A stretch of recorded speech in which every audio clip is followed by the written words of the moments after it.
Hello everyone, welcome to DCS. Today we're in the F16 and I'm actually here to show y'all something. Basically, I've been flying this thing for a good while now, and while I may not be the expert of experts, I've gotten to learn a couple of tricks that have helped me immensely, and I think these are just things that everyone should know in general. So this isn't exactly a in-depth super tutorial of pure intelligence. It's more like a couple of surface level tips, I guess, that will help anyone watching.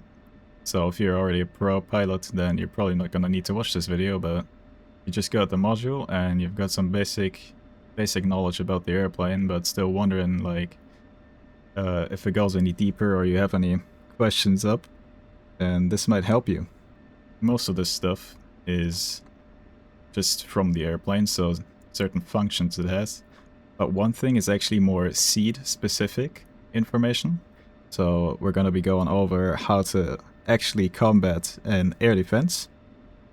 So which target we should be killing.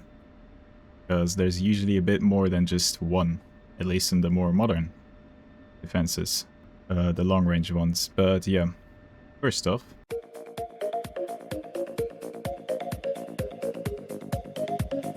there we go. Opening up our F10 map, we will of course see our surroundings.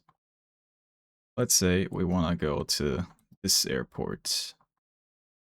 Just to have a look, we're gonna hold Alt and press left click.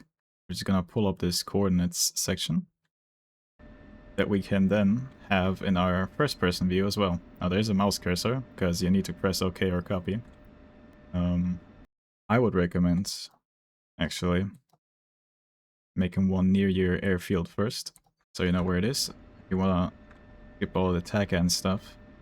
So, or maybe it just doesn't have a TACAN, that can happen too. So here we go. We're gonna be using a lat long decimal minutes. So just go to gear point. I'm gonna bring up this right here. And then dauber down twice until it highlights the latitude section. And the first one is north, so that's latitude, as you can see, and we're gonna input these coordinates now. So just, you will see on the 2, 6, 8, and 4 is gonna be the north, east, south, and west, which I do not know the correct English term for what these actually are. Whoopsie daisy. But yeah. First, north, so press N or 2. Inputs north, and then 36, 11, and 2, 9, 6. Enter. And then we will double down to, I think this is longitude, which is east. So press 6 with the E. Boom. And then we have to press 0. We always have to input 0 for the east first. Which I'm not exactly sure why we do this, but we just gotta, and it works, so that's good. Now E0, and then just keep going like normal. 3, 7, 1, 2, 9, 9, 0.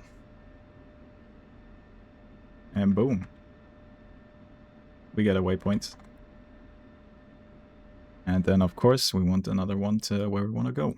So pull up the map, Alt, left click, Minak, and swap. Double up again to the north. That'll be 36, 31,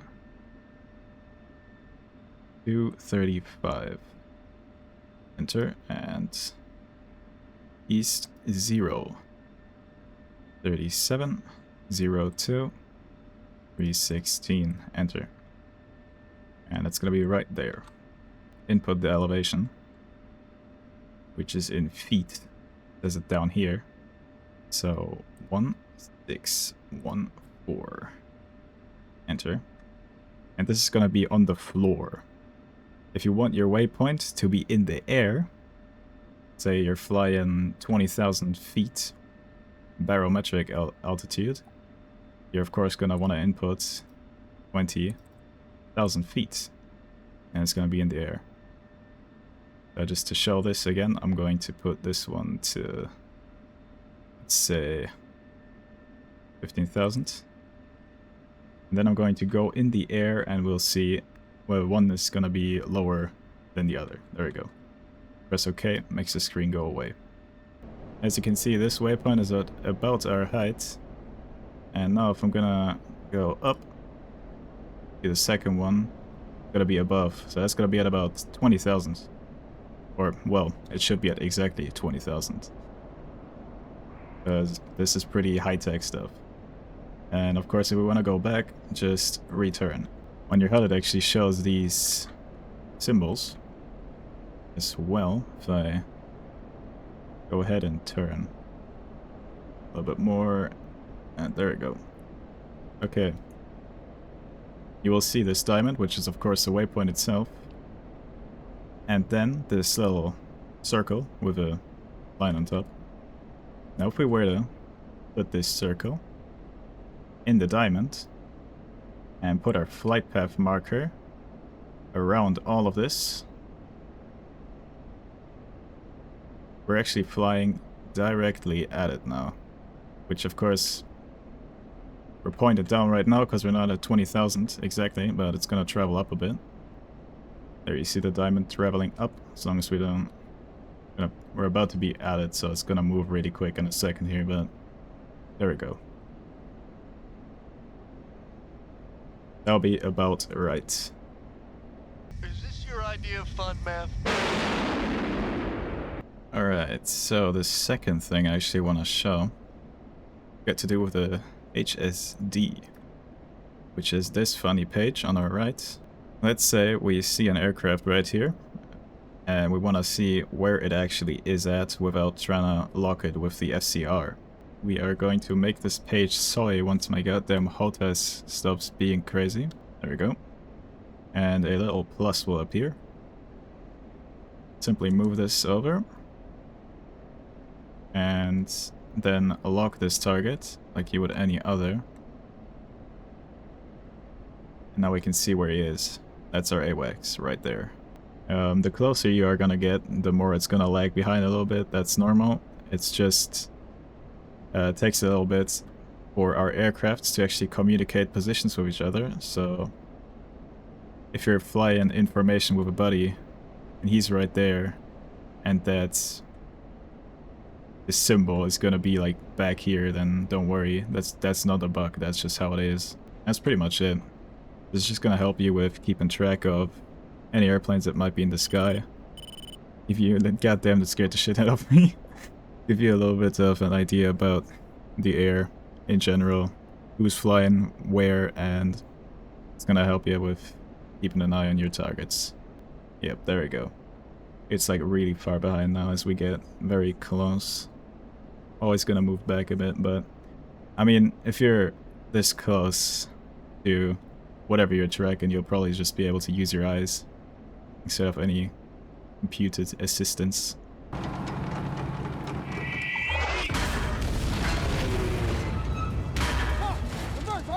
Okay, so this next bit is actually going to be our first air-to-ground tutorial. So I'm gonna go ahead and turn my laser arm on, since I'm gonna be blowing something up for y'all. Turn on active pause. Perfect. Now, let's say you're on a multiplayer server, and you're trying to find a moving target. Like, let's say you're hunting a convoy, and you kinda know where it is, but not exactly. We can turn our bombs, which are, in this case, paveways, the small 500-pounders, the CCRP. It's then gonna pop up this funny little thing. And this is gonna be our terrain scan radar, which does exactly what the name implies. It scans the terrain. Any white objects are man-made structures or vehicles. I'm not exactly sure. I'm no expert in this, but it's just a ground. It's a road. Buildings. This looks like a big ass city. And we can actually turn this into a GMT, which is ground moving track. And there we go. As you can see, there are some white boxes. And these are actually moving vehicles. So anything that's currently on the move, in general on the ground, that's gonna show up right here. Now we can move this up and a little bit to the left. Gonna update automatically. It's now at 40 nautical miles since we moved it so far up. And when we put this cross over the target, freezes the screen, turns into a diamond. Starting pod activate. Make that soy and zoom in with white hot. There they are. You can actually see them right now. No, I didn't quite manage to catch it, but there we go. This is how we can use the ground moving track to just completely annihilate any convoy on the ground. Doesn't matter if you know exactly where it is or where it's gonna be, since this covers a pretty wide area. You just need to be pointing your nose at kind of the direction. And of course we can also just use this norm button up here to zoom in, just expand. Might be black. I found that moving it, there we go, moving the crosshair around a little gets us an actual visual. And we're gonna kind of guide this square into the crosshair rather than actually moving the crosshair around on this picture. We're actually guiding the squares into it. There we go. Lock that again. Screen is always frozen when you lock something, and pointing. So if I go out of active pause now, and just lock this guy, we'll be able to kill it. Which I know how much DCS players love a good bombing, so I shall deliver.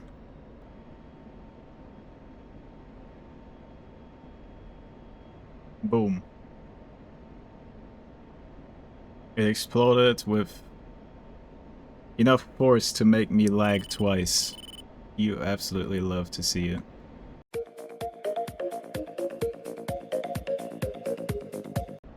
Okay, so now for a much different scenario. Let's say we're traveling like normal. And we spot there's some bad guys right there.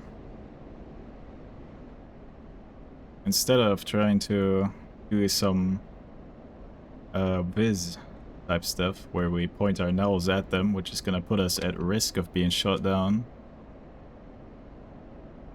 we're gonna use our helmet mounted queuing system to actually lock these guys up.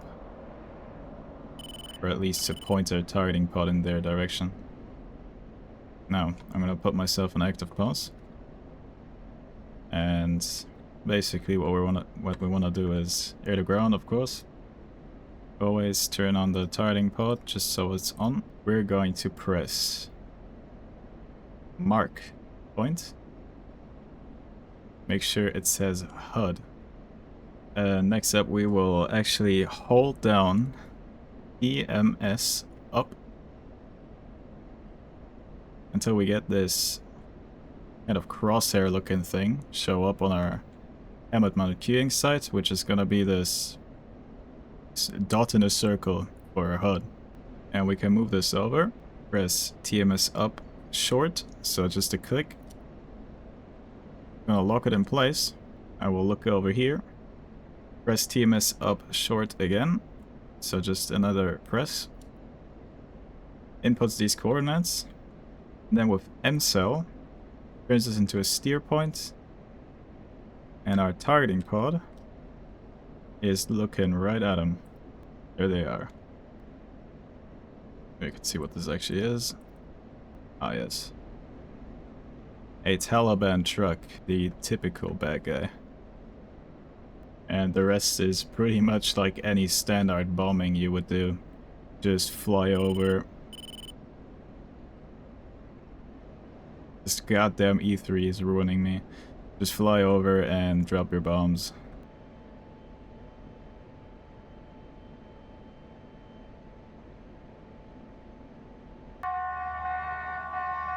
Incoming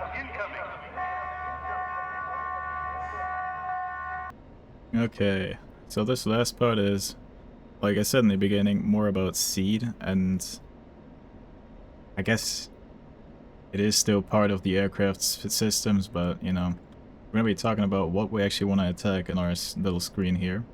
So this is the head, and I'm gonna unpause, turn my legs on.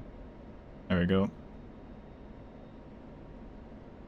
Now, as we make our way to our target, depending on which SAM site it is, this is a key factor.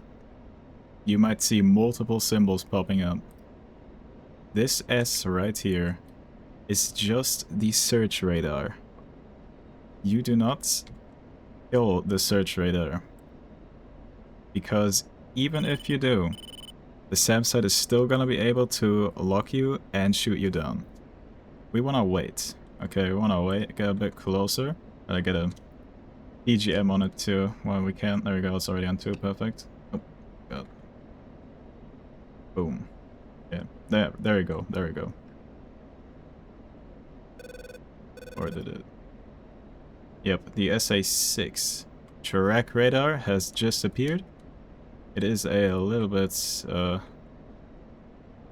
SA3, sorry. SA3 track radar has just appeared right here. You want to usually go for the number, which is the track radar. So anything like an S is not what we want to attack. We want to attack the number. So SA3 is going to be a 3. SA6 has a search and track radar, as far as I know, so it's just going to say a 6. There's nothing else. And SA10 has the 10, SA11 is 11, and so on. Always go for this number. And the rest just standard procedure, just lock it, get into Mach 1, try to fire it pretty high, and then you'll be fine. Just rather simple stuff in the Viper. This is pretty good. Dare I say it's a pretty good jet. There we go. Look up. Fire that thing. Turn away before it can kill us. Though, the SA3 isn't really a big threat. Alright, I went ahead and paused this, so we can actually have a look. The 88 is right now looking at this thing, which has the name, I don't know if you can see it well in the video, but it says TR. That means track radar. The search radar is right here, which is basically, as far as I know, used to just get a look of the airspace. And they'll keep the track radar off, so you can't just nuke it from far away. It's only turned on when they know that there's a jet, so in this case you coming at it, so they can actually fight you. And I'm gonna unpause now and let it blow up.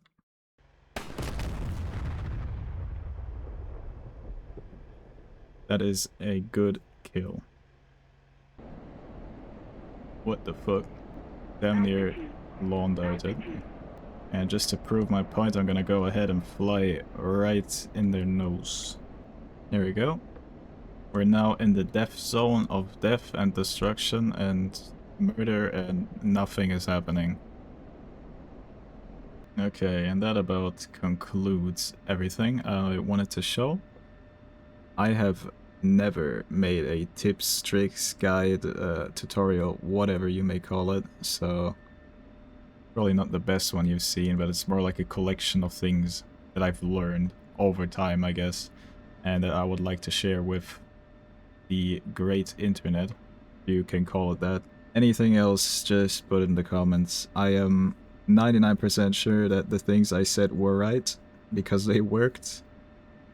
But of course, you never know. There's always someone that knows better than you, so I'll have to see about that.